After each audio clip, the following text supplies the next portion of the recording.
welcome back to Feeling Seen, the podcast about the movies that make us feel seen. Today, I have the great pleasure of sitting down with Michael Mohan, the director of the excellent new Sydney Sweeney horror film, Immaculate.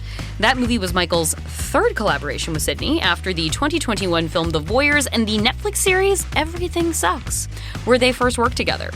Michael and I sat down on the very day that Immaculate premiered, and little did we know at the time that that movie would go on to become, reportedly, Neon's highest-grossing opening ever.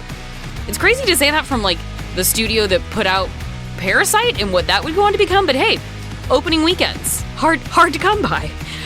Michael was generous enough to get really vulnerable with me in this conversation. That's why I cry, opening up about what it is like to have a parent dealing with dementia. And to help guide us through that conversation, he brought the 2007 film The Savages. Let's jump into this really special conversation with my friend, Michael Mohan. I'm going to say that today I have a cherished co-host with me, somebody who has permitted me an abundance of time to talk to them previously on just a personal podcast that I have, because I was like, can we discuss your movie, The Voyeurs? And I ask you every possible question about it. He is a writer-director. Perhaps you caught a show he made on Netflix called Everything Sucks that did star the star of his latest film, Immaculate, that he just made with Sydney Sweeney. Michael Mohan, what else do the people need to know about you before we get started? Because, I don't know. I have to start by saying you're one of, I think, maybe the most fun filmmaker working today. I've settled on that recently. Oh, I love it. I love to hear it. I don't know that there is anything else. I feel like you've covered it all. And if people don't know who I am, they can go back and listen to the other episode too, because that was a really good hang as well. So it was really great. Yeah. Yeah, we talked about intimacy coordination and preparation to make an erotic thriller and relationships with gender. We were so generous in the amount of places you let me go in that conversation, and that is why I've been so thrilled to get you back on another podcast with me ever since. Yeah. And now there's a whole new side to me that people will be able to if people decide to go down this path and learn more about who I am, then they can.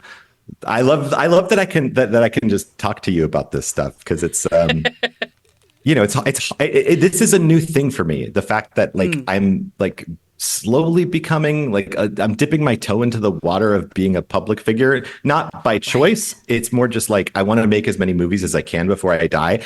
And maybe if I'm out there and people are like, oh, I know, he seems like a good person, I'm going to go see his movies. I just think of it that way. Yeah. Well, I think the sort of the proof in the pudding sort of situation of you have made a few very challenging projects with Sydney Sweeney, and I feel like you don't return to a director-actor relationship, director-producer relationship with somebody if you don't have to. This is not an actor who is contractually obligated to work with you again, but it's I want to trust you. I want to give you the script that I've had in my hand for so many years, and I want you to help me bring it to life, which encompasses all the things we're going to do together in something like Immaculate. And that speaks more highly than anything than I could say. But this actor will return to go into the bloody trenches with you. Yeah. And she could have hired any horror director she wanted, but instead she saw, I give her so much credit. I mean, she saw the value, we just have this really easy relationship. So I think that's a big part of it. But also the fact that she trusted me to do this, I think she also knew that I was going to give every single ounce of myself to trying to make something that she would love, and that she would feel, that she has ownership over too. This film, I did not take in a film buy credit because I felt like that would be disingenuous to the spirit in which it was made. It's not a Michael Mohan film. It's a Michael Mohan and Sydney Sweeney film, and I think it's better because of that. Well, that's a great start. And I feel I normally try to start out with a thematic warm-up question, but I think what is thematically appropriate and to start off on a joyful note. Yeah. How are you? How is it going? I am having the best week of my life. Aside from, getting married and having my children, I've always, it's you don't I don't want to, it's tricky to talk about how great things are going now because I don't want to disparage the projects I've worked on in the past. But having your movie be released by a company who genuinely loves your movie and wants as many people to see it as possible is something that is just absolutely extraordinary. It's something I do not take for granted. I'm pinching myself every morning when I talk to the people at Neon, and you know, the movie opens tonight. No matter what happens this weekend, no matter what happens during the run of this film, I know that every single person who worked on this campaign did every single thing within their power to move the needle. And so, you know, for that, I've never had that. It's going to be on big screens with big, you know, big sound. And it's the dream I've always set out. I've achieved the thing that I set out to do when I moved to LA. God, wow. You know, we're already talking about feelings. We're talking about emotions. Yep. And I feel like that can spring us into the film choice that you brought for us today, which is The Savages. Correct. Starring Philip Bosco, Laura Linney, and Philip Seymour Hoffman. Linney and Hoffman play a brother and sister who are confronted with the tragic reality that their father has dementia. And now they have to come together in a way that they seem not closely in touch, and they seem legitimately estranged from that father, and now are responsible for everything about him. Where the hell have you been? Hi, Dad. Hi, Dad. How are you? How are you? They had me hogtied for 2 days. We got here as soon as we could. We came straight from the airport. It's John and Wendy. I know who you are. The late ones. You're late. You weren't here, and this is what they do. See? Dad? You weren't here, I said. John, go get Nobody. somebody. Dad, we weren't here because we live on the East Coast, remember? We haven't seen you in a long time, and we're here to help you. So do something. You're the doctor. I'm gonna go get some money. He's not that kind of doctor, Dad. He's a professor. I thought my boy was a doctor. Doctor of philosophy. Alexander Payne is an executive producer on this movie, and that feels extremely appropriate. So, like, Alexander Payne and the sort of tonal, biting, dramatic, but also elements of, like, comedy within it. It is that tone of a film dealing with the most grave of circumstances. And that is a very vulnerable choice to bring to this discussion. Yeah, well, it's honestly, it's the film that probably most closely represents the situation I found myself in when I was shooting the movie, albeit not in person, you know? So, you know, that's been one of the things. So to come out with, so my mother has Alzheimer's. It's something that, you know, really went from bad to worse during the pandemic. She was, and just the social isolation and all of that stuff, it really took a toll on her. And our journey has been it's been a really, you know, bumpy. It's everybody who's dealt with this. It's a very bumpy ride because there's so little knowledge out there about how to deal with it. And once you start diving into it, you realize just like how long of a road it's going to be. And so to make a long story short, basically, when I was in production on Immaculate, her mental health had taken a little bit of a nosedive, and she started to do what's called eloping, which doesn't mean that she's running off and getting married with some other man than my dad, but it means she's just trying to leave the space that she was in. And so we had moved them into a senior center. So there's all these different types of senior centers out there. There's like nursing homes, there's senior centers, there's memory care centers. Yeah. All of them hideously expensive, like insanely expensive. And so anyways, she and my father were at a senior center, but then she started eloping. She started waking up in the middle of the night, wandering the halls. And so we were trying to figure out how to get her from the senior center into memory care while I was shooting this movie. So like I'd be shooting all day long, and then I'd come home, I'd be on the phone with my family, you know, deep into the night, helping them. You know, my sister was really the person who dealt with it the most, and my dad. But like I was there trying to do what I could to contribute. Are you close to your sister? Are you guys like in touch? Well, I think that similar to the movie, it's like we've grown much closer together through this, you know, because it's a big task that you have to figure out and solve, you know. So just the practical nature of it. And yeah, we've got so much closer now because of it. Well, and how was that, like, how did you deal? Because I find myself in the position where I live in LA and my family is back home up in the Willamette Valley of Oregon. Right. And when my grandparents were passing away, like on my dad's side, like those are the grandparents that we knew growing up, my sister was the one in the middle of everything. And the same thing when my uncle was dying. And, you know, I made it very clear to her that, like, my role in this being I will you tell me how to support you, and I will. Like, I'm not going to step all over your decision making here. Like, I understand that you are bearing the brunt of all of this. So, it's not my fault.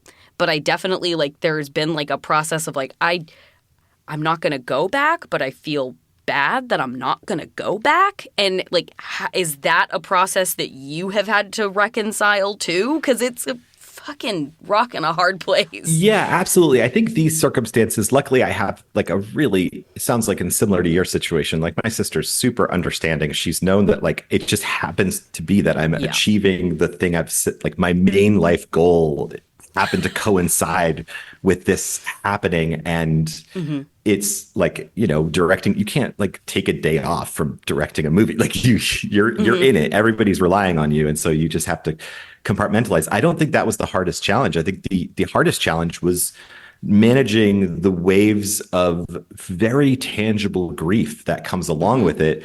That it's very it's a weird thing. It's just so unpredictable, you know, how it comes on and the way it even evolves, like, even right now, where, you know, I've made this film that is really, you know, very much in honor of my mom, you know, like this film represents her ideologies. She's the person who introduced me to fucked up movies. She's the one who instilled in me, like, she brought me to see Pulp Fiction when I was probably too young. And so I'm having this moment. And, like, so back when my first couple of films, like, when they would premiere at Sundance, these micro budget films, she would come and she would stay in the cabin with the crew, and she would, like, make coffee cake and a pot of meatballs for everybody. And just like, she was like the mom, you know, to the whole gang. And she was super excited. And so it's really hard now that, you know, she can't, you know, she doesn't know who I am most of the time. And so, like, she can't even watch movies anymore, which is really sad.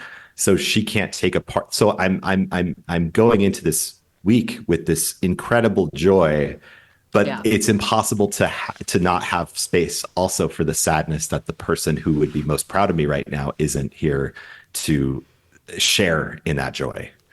You know, I'm sorry. No, it is your fault, Jordan. You know. Yeah, you shouldn't have done it. I take that on my shoulders. I make it about me, and I take it on my shoulders. Yeah, but I think that there's something in this movie that there's so many different parts of it that, like, when I rewatched it a couple days ago, there were like a few scenes that really stuck out to me that felt so.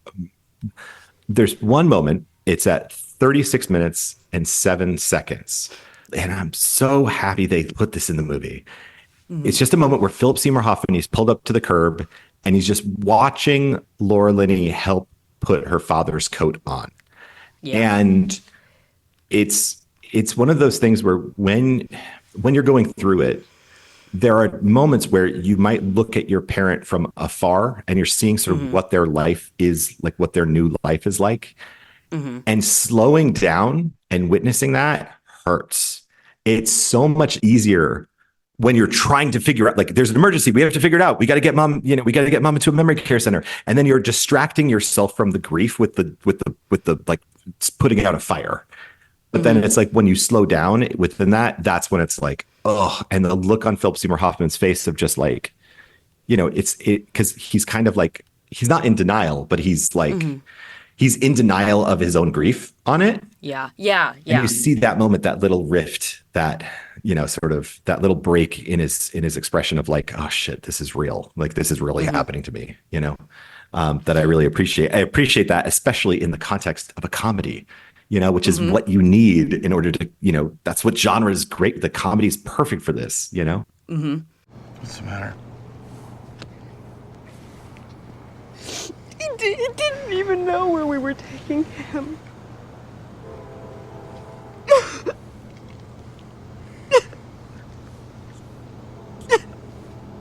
He still doesn't know. He doesn't know where he is, Wendy.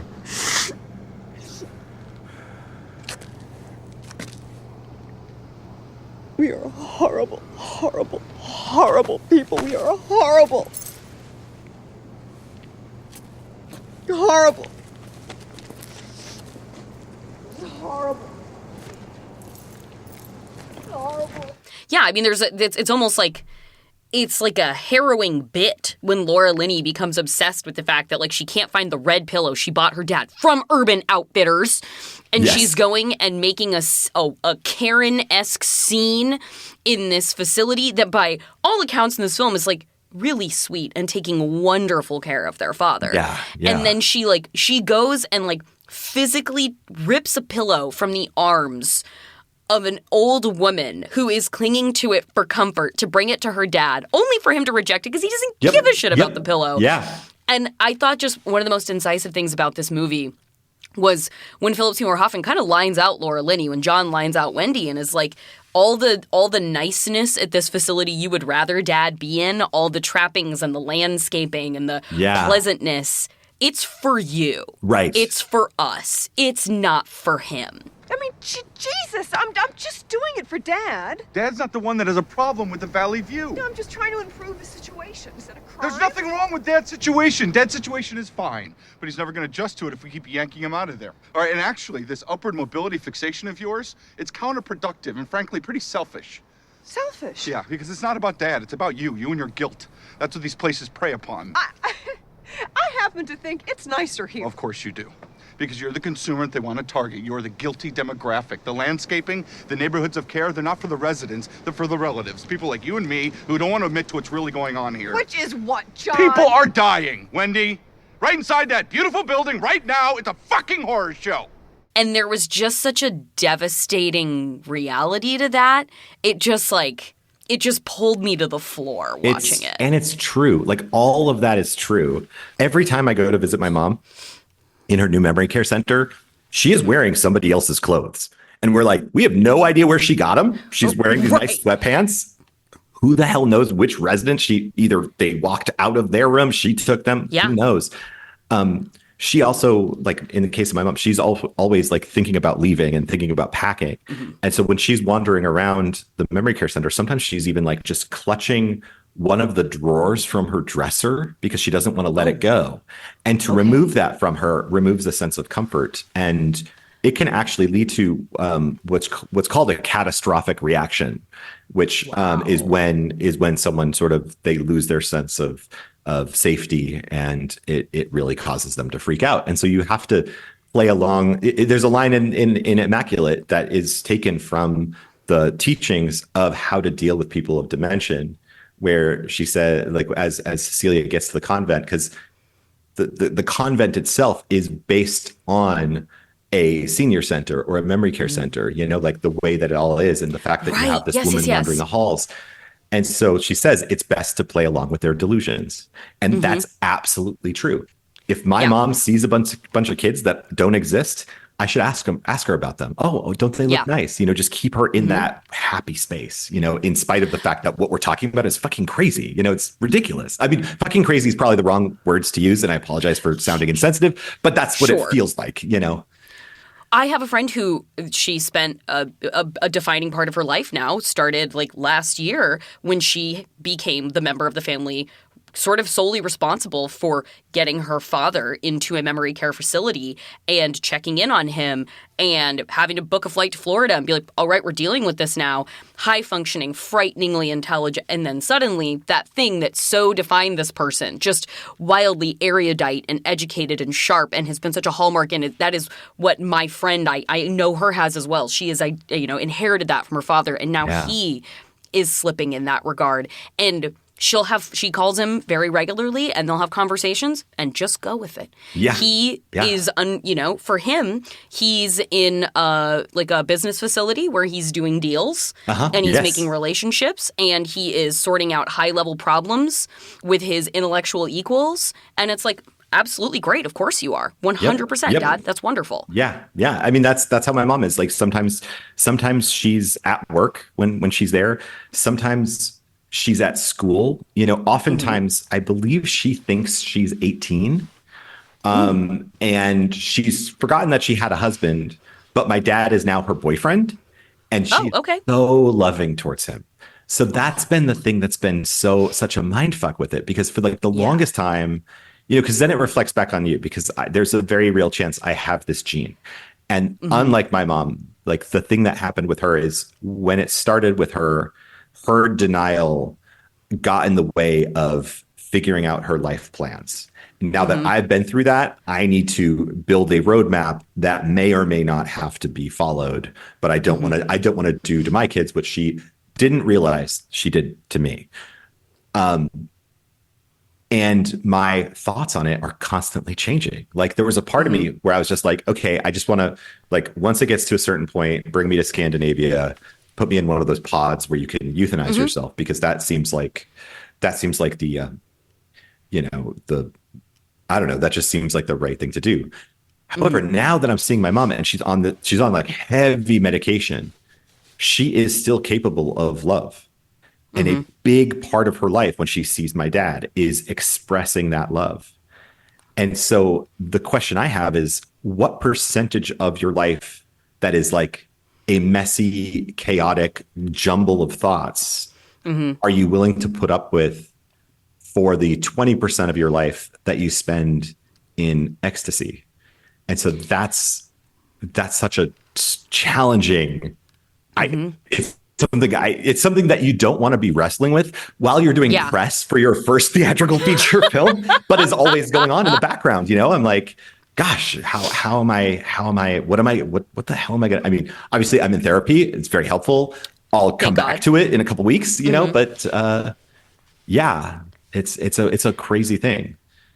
The thing that has made me start tearing up as you were talking about this is just like, it's a sort of sweeping romantic notion that like you could say in like a Valentine's Day card, but your mom is like effectively living another life right now. She's in another life from the one that she grew up through and that she knew how to live, and she is learning to live another. But in another life, she did pick her husband again. Yeah. And that is that is such a beautiful thing amidst something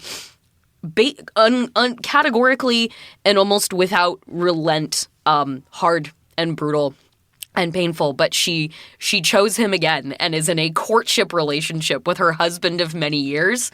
And that is a mercy I am happy to hold on to. Yeah. I will say this will make you stop crying. Some days he is her dad. So it's also potentially like incestuous, like in in perception. Which like there we have arrived at the savages. There we have arrived at like the movie version. Exactly. And there's also things where it's just like things fall out of it. I can't believe you're crying right now. I mean, I should be the one that's crying. You've been in therapy for this. I haven't been in therapy for this. Yeah. But there's this part where like they leave her and the dad says something like, "Don't forget to tip the girl on the way out." And he's just like, "Yeah, sure, Dad." And it's like, what is that in relation to? And that's I know. In my head, I was like, is she an orderly? Is she a sex worker? Like, what is the thing that he's paying her for? You never know. You will never, and that happens. That is like so normal, where it's just like, what was that? But okay, cool. When my grandfather died, he was very of sound mind and was essentially fine until he like had an issue, went into a hospital. He came out and my sister called me and was like, you got to get up here right now. Yeah. And he went from nobody thought it was going to be this to coming out of the hospital, and he was going into hospice. And so I got up there, and by the time I got up there, he was basically entirely medicated and on like bed rest. And the first day I saw him, he could talk. The second day, he could clearly comprehend and listen, but he couldn't really speak in return. And this is just to say that like, it's so weird, the insanity that you cope with and you have to normalize as these things deteriorate. And I will be forever grateful for the fact that the last like coherent sentence my grandpa said to me as I held his hand in his bed was, "Put me in the meat locker, Jordy." Ah! Wow. Absolutely. Like, that's fucked up and macabre and so my grandpa never had like a gallows sense of humor. Like that wasn't a part, but like, put me in the meat locker, Jordy. And all he could get out was like words and fragments and then that. And I was like, I will treasure this memory for the rest of my life. This is insane. I mean, the only way to interpret it is he was ready, right? So ready. He was ready. Yeah. He was talking to Mary, to Grandma at that point, like, I'm coming, Mary, I'm coming home. Like, and doing his rosaries, which he hadn't done in years, but he was preparing. Like, when he could still move around and talk those last few days, he was doing that in preparation to exit. Wild.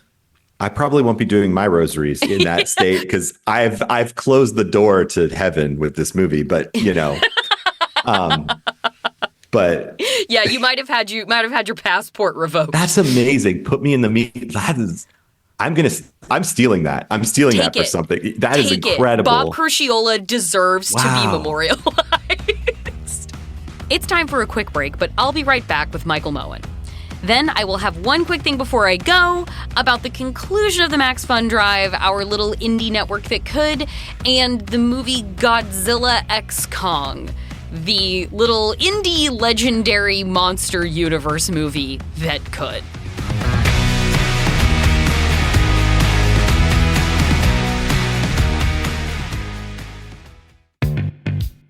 Thanks to everyone who contributed during this year's Max Fun Drive. We truly couldn't do what we do without you. With the drive in the rear view, it's time for another proud tradition, our annual charity pin sale. This year, the proceeds for the pin sale will support Vote Riders, a nonprofit dedicated to expanding ballot access nationwide. Members at $10 a month or more can purchase Max Fun Drive pins featuring shows from across the network, and all members are able to buy our network pin design, exclusive to this charity sale. The sale is live now, and it ends Friday, April 12th. For more info, head to MaximumFun.org/pin sale. And thanks again for your support. From the twisted minds that brought you the Adventure Zone, Balance and Amnesty and Graduation and Ethersea and Steeplechase and Ultraspace and all the other ones, the McElroy brothers and Dad are proud to reveal a bold vision for the future of actual play podcasting. It's called the Adventure Zone versus Dracula. Yeah, we're gonna kill Dracula's ass. We're gonna attempt. We haven't recorded all of it yet. We will attempt to kill Dracula's ass. The Adventure Zone versus Dracula. Yes, a season I will be running using the D&D 5th edition rule set, and there's 2 episodes out for you to listen to right now. We hope you will join us. Same bat time, same bat channel for more fun. I see what you did there.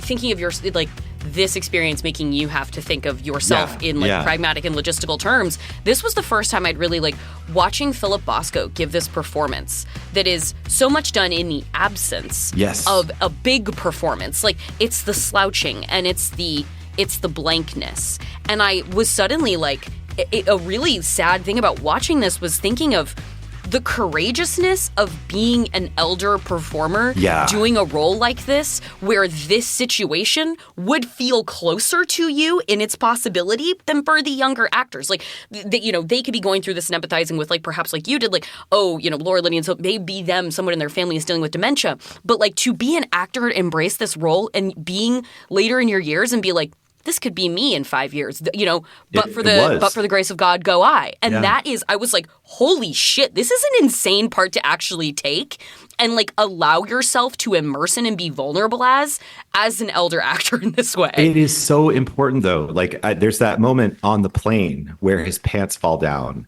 and just the look on his face where you expect him to be embarrassed, but he's just confused. He doesn't know what's happening. And I think that, like, we need people like Philip Bosco who ended up perishing from complications to dementia 10 years after this performance. It's the craziest thing to me is that 1 in 10 adults are going to deal with this, which means that the amount of family members that are going to have to deal with it. God, that is a lot. Yeah, no, exactly. And yet there is no representation of this stage of so many people's lives out there. And so now that I've been dealing with it, I have been trying to be a little bit like, because when you're dealing with it, you feel lost and you feel so alone because there's no representation out there, really. And what you're dealing with is the learning curve in scaling dementia is a very hard thing to scale. And it's, oh my God. And there's no universal path, like the path that my mother's decline is like, it's unique to her. Somebody else's will follow a different path. And so for me, like being able to even talk about it right now, I feel like it's so important so that if there's any of your listeners are like, oh, I'm dealing with this thing, I feel so alone. Even movie directors of fucked up films deal with this shit, like we're all dealing with this, and there needs to be a much greater conversation and awareness about it so that when people are dealing with it, there are better resources, there are easier resources to tap into in order to know what to do, How did being so very at work when this was spiking in its horribleness? How is work for you in those times? Is it a refuge? Is it something that you have to cope with? How did being in production and making this movie, especially given the rapid nature of pulling this movie together, getting it off the ground, getting to Rome, shooting, building the plane as you were flying it, how was sort of I remember talking to you before you left and you being like, I am such a creature of preparation and this timeline is so expedited compared to what I would normally need, what I really believe I need to put in to be ready for something. So how did the confluence of circumstances of a crisis and a uniquely expedited filming process work for you? Yeah, it didn't. It was hard. Obviously that's the generic answer. It was hard, Jordan. No, it was... It's completely unpredictable. Some days it was a great distraction. I remember the day where we were, one of the actors gets bludgeoned with a crucifix. And I was like, this feels good. And this feels right. This is my war on God and it feels good today. And there would be other days where one of the coolest things, Sid is so sweet. She brought out her grandparents to be in the movie. And I was like, yeah, they're what a tribute. Oh, it's amazing. If you look at the scene during the Immaculate Ceremony, in the front row, all the way to the right, are Sid's grandparents. And in that moment when we were shooting that scene and there were all of these senior women who were older than my mom, I was thinking to myself, God, she would have loved this too. She would have she would have flown herself out. She would be there. She wouldn't look into the camera, and she would just be after every take, she'd be like, "Oh my God, look what my son is doing," And so it's hard to not. That's my son. That's my son. Exactly, and especially because our family was from an hour south of Rome, so there was a lot of meaning. In fact, Father Tedeschi in the film. Tedeschi's, now people are going to be able to get my passwords. Tedeschi's my mother's maiden name. And so I named the antagonist of the movie after my mom, to pay tribute to her. I hope one day somebody names a villain Jordan specifically for me. Okay. I hope one day I am someone's femme fatale or fucking grotesque, hagsploitation. Make the hag me. I'm down. Yes. So anyway, it was a roller coaster, but I needed to, I had to protect my actors from me, not protect them, but I can't go to them and be like, hey guys, I'm dealing with something really major right now. That's not fair to them. They need me as the rock. So it was I just had to hold a lot of, it was impossibly fraught, But it's also a thing where when you talk about it, you can't really, it's really hard. The cliff notes of it are impossible. My saving grace was our dialect coach, Daniela. Daniela was the caretaker. And so nobody on set knew this, but Daniela was she was the caretaker for her own mother. And so I would, on the days that she was there, oftentimes when we were at Video Village, I would turn to her and be like, how are you doing? And she would tell me her story of like what she dealt with the night before. And then she would turn to me and be like, what's going on with your mom? So this was an active and present thing in her life too. Exactly. Oh, wow. Exactly. And so the fact that I could like sort of huddle with her, like nobody involved in the movie knows that this was going on.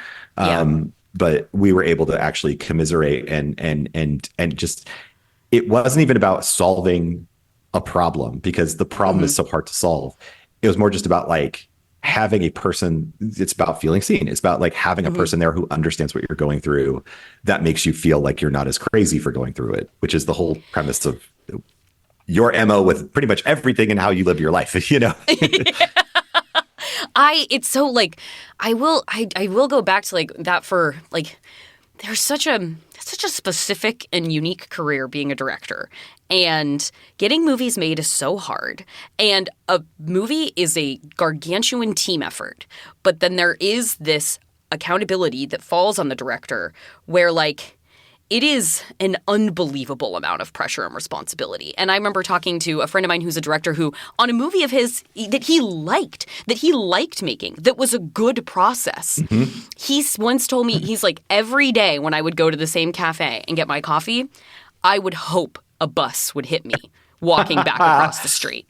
And that was not a movie that it was a nightmare. He had worked on nightmare films in the past with horrible abusive producers. This was not that. This was an altogether good experience. And then I remember being on set one time with, there had been just like, it was a tough time and the director was really down and like you could feel how it seeped into the entire you can't do crew. That. Yeah. And the next day when the director came to set again, it was like, oh no, I think it's going to be this again today. And I walked up to them and I was like, have you cried yet? Have you just primal screamed yet about this? And they were like, not yet. I've just been trying to like get through it. And I was like, you need to go to another room and you need to do something like that right now because you are, I am with you, I am behind you.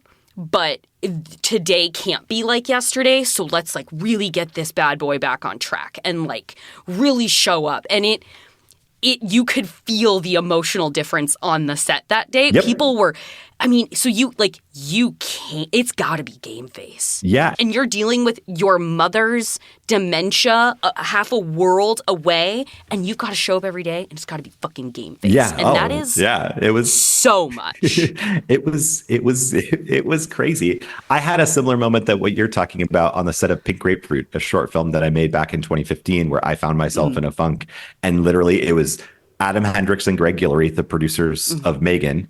They brought me aside. Tremendous. Yeah. Good guys, good gentlemen, great producers. They came over and they were like, listen, drop whatever's going on right now. We need old Mike. We need like the Mike that's really excited to be making this movie. Not that I wasn't. I just had I had fucked up on a shot and I was letting it get to me. And I'm the worst at that. Like I beat myself up so badly.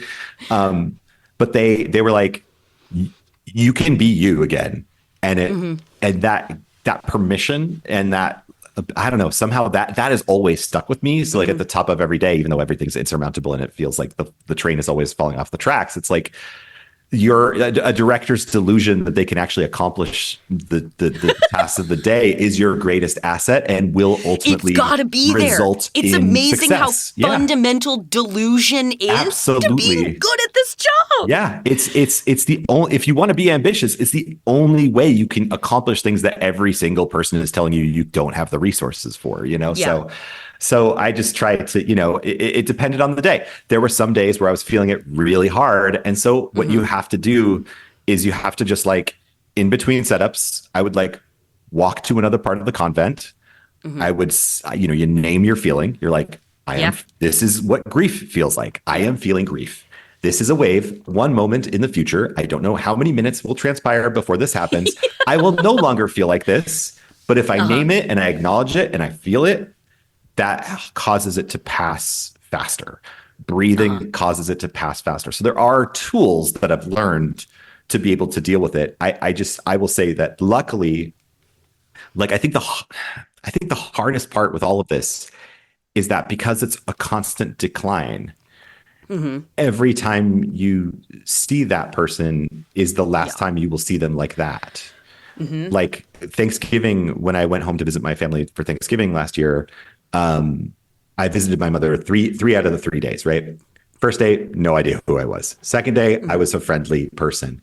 The third day, in the last 15 minutes of our hang, she called me Michael and she referred to me as her son. And I was like, oh, thank God. I got her back, right? Yeah. I didn't even think at the time that would be the last time. And now when I visited her since then, I realized, and if I had, I would have never left. I would have stayed there for hours.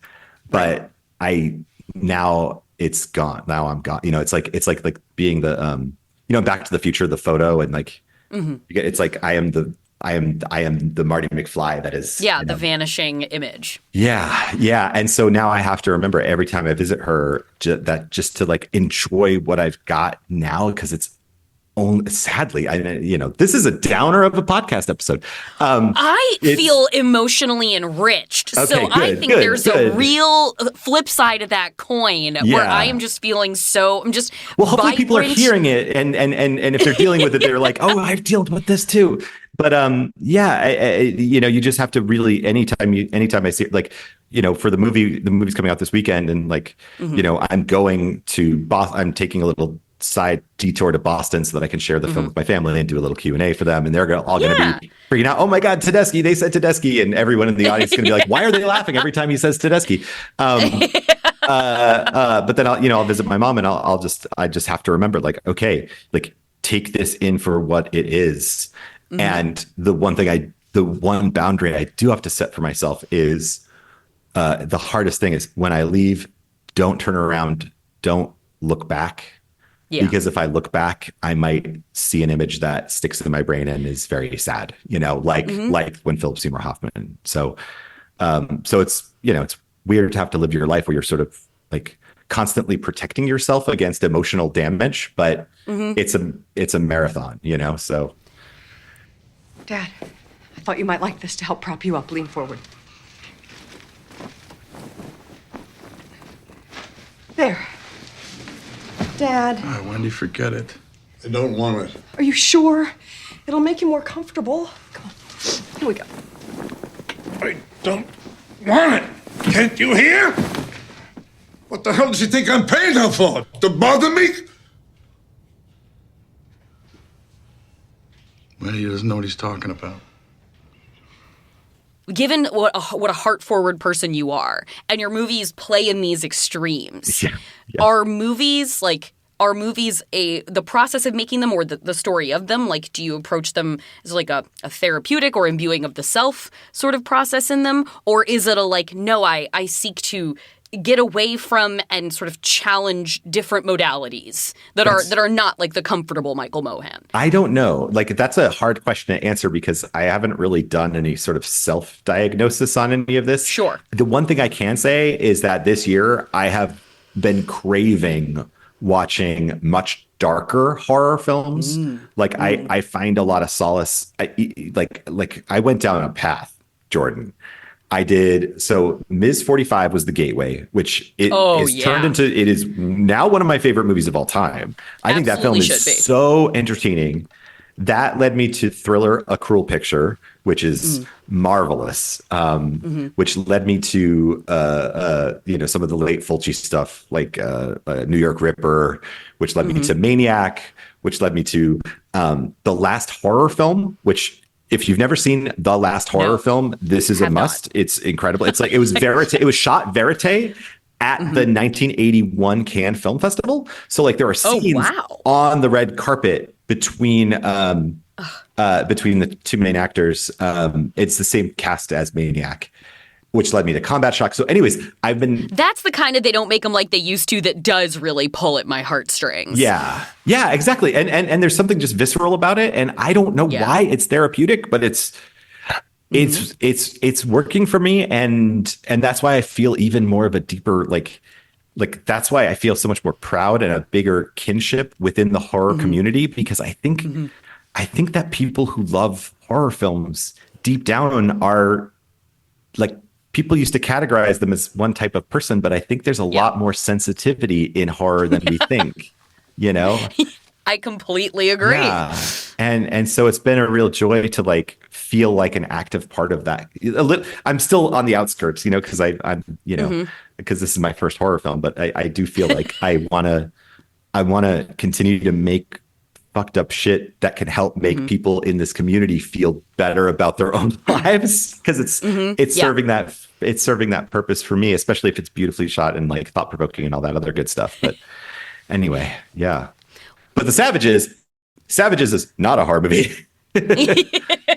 Well, that like my final question will bring it back to Savages, which is, great. You know, I asked if you identified it with a specific character, and it was more of like the movie itself that was going to be the discussion. But I did find like at the end of this movie, like it's really the journey, guys. I'm not spoiling anything here. Like Laura Linney's character, who has both been kept from and is keeping herself from a kind of fulfillment that is most true to her and most satisfying. But at the end of this movie, she pursues her art. She's a playwright. Yeah. And finally starts getting to produce something that she's made. And I don't think you haven't allowed yourself joy or success. I don't think it's that. But in Hollywood is an industry that has a lot of hurdles, even when doing what one loves, to allowing somebody to experience the full joy of the art that they want to make in the process of what they do.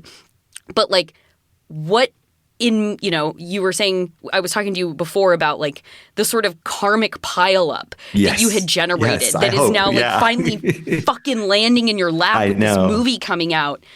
And even though you can't control, none of us can control the machinations of this industry, what does this process, this part of the experience, unlock for your internal possibility of your own like creativeness and your own like challenging oneself? I can be so articulate about this, and I will say Sydney Sweeney plays a huge part in this too, because honestly, because going into this, all we had were our instincts. This wasn't a situation where I could like plan everything out. So we had our instincts. We had to rely on them. We hoped for the best.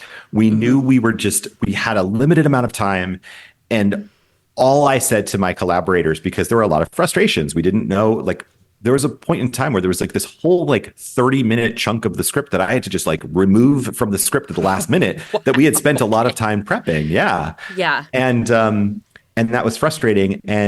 But I did tell, like, luckily I was working with friends who were really great. Like it was always like, we're just going to do the very best we can given these circumstances. And I think we worried too hard, because the movie turned out pretty great, you know, pretty great. It turned out pretty great. And even on this press tour, something like I've been really self-conscious, because to be like super transparent, when I made The Voyeurs, I was in the best shape of my life. When I went to Italy with all the stress, the one other way I coped, I ate shitloads of pasta, and it was amazing. No takebacks. Yes. I gained 40 pounds. I've been trying to lose it, but I got a foot injury. Anyways. And so I've been very self-conscious about my body. And of all people in the world, the other day, Sydney Sweeney took me aside. She was like, you look fine as it is. You should not be worrying about what people think about what your body looks like. And of course, she deals with this every day, you know? Fucking coming from someone who's had to learn the specific hard way that she has, that's you are in this. And it also makes me think like, oh, I need to be more body positive, because like, I don't want to prescribe to all of that. And so for me, it's just been a lot. This whole process has made me realize that I just need to be my own like truest self. I can be okay with just allowing myself to be vulnerable. And, you know, oftentimes I think in this industry, that's sort of looked down upon, or it might be seen as a weakness. But in this moment in time, it's all I can be. And so I just have to be the truest version of myself and carry that into the next film on top of that. And you looked so dashing in that premiere blazer. And holding your own right next to Sydney Sweeney in that amazing Balmain Olivier Roustier structured bodice. And Michael, couldn't be a better note to go out on. Oh, thank you, Jordan. I just want to thank you so much for this entire conversation and for making time for me. Oh, absolutely. Jordan, I'll make time for you when I could talk to you for another 8 hours, whenever you want to. We don't even have to record it. We could just have these conversations. Well, I again, thank you so much. Thank you for Immaculate. Thank you for The Voyeurs. Everybody watch The Voyeurs. And good luck on the rest of this process that remains, Michael. Yeah, I appreciate it. Thank you, Jordan.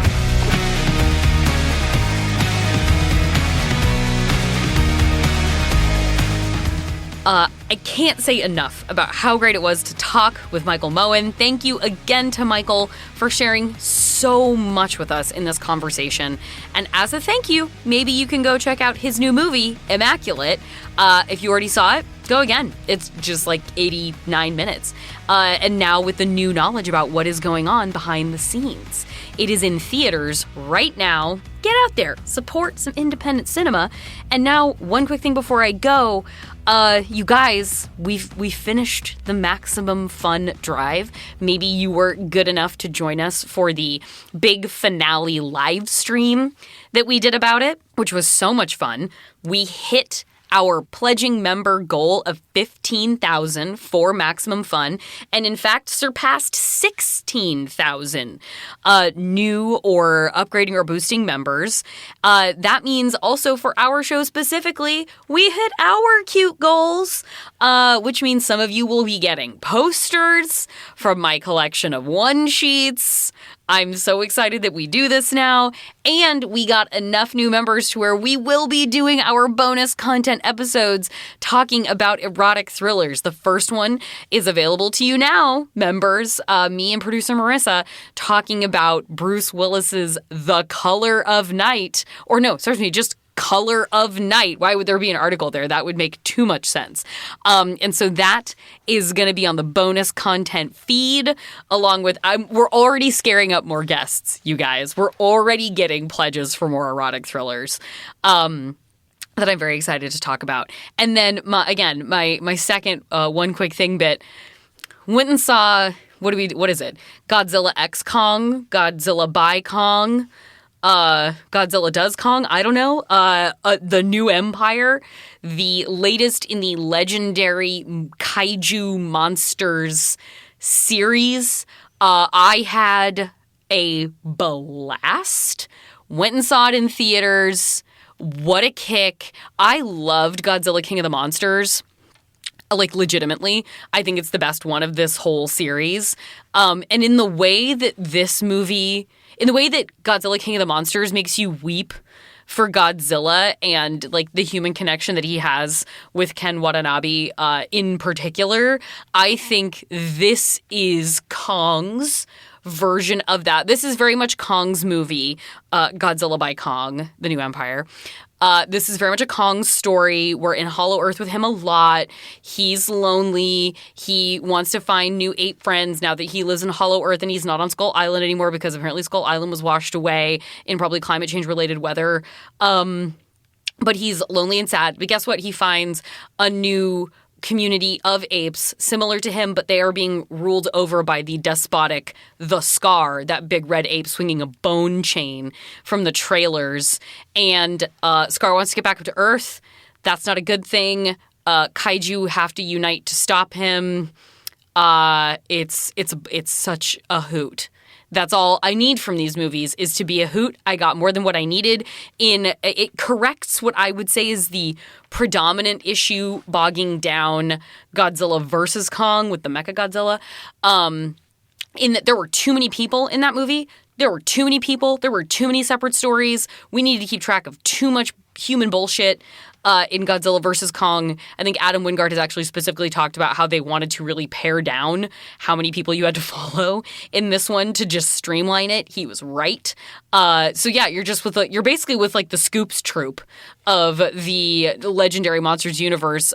Rebecca Hall, perhaps one of our great actresses, is in this movie. Dan Stevens and Adam Wingard, stalwart, dating back to The Guest all those years ago when he started his career. Brian Tyree Henry being just charming as all get out as always, and young Kaylee Hottle, an adorable actress who is communing with Kong, communing with the big gorillas.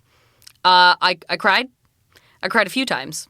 It was emotional. It was affecting, but it's mostly monsters kicking each other's asses. And that is what I go to the cinema on the biggest screens I can find to watch this movie. That's all. That's what I need. So go see Godzilla by Kong, the roller coaster ride. Particularly if you're like an AMC A-list member, just notch it in there. And guess what? No additional charge to you. And you got to go see some monsters fight each other. And what a better note to go on than Max Fun Drive did it and monsters fighting each other. That is our show. You can follow us on Instagram and Twitter at FeelingSeenPod or send us an email at feelingseen@MaximumFun.org. If you want to follow me, I'm JorCrew on Twitter. Our theme music is by Andrew Epen. This show is produced by Marissa Flaxbart. Our senior producers are Kevin Ferguson and Laura Swisher, and this is a production of Maximum Fun.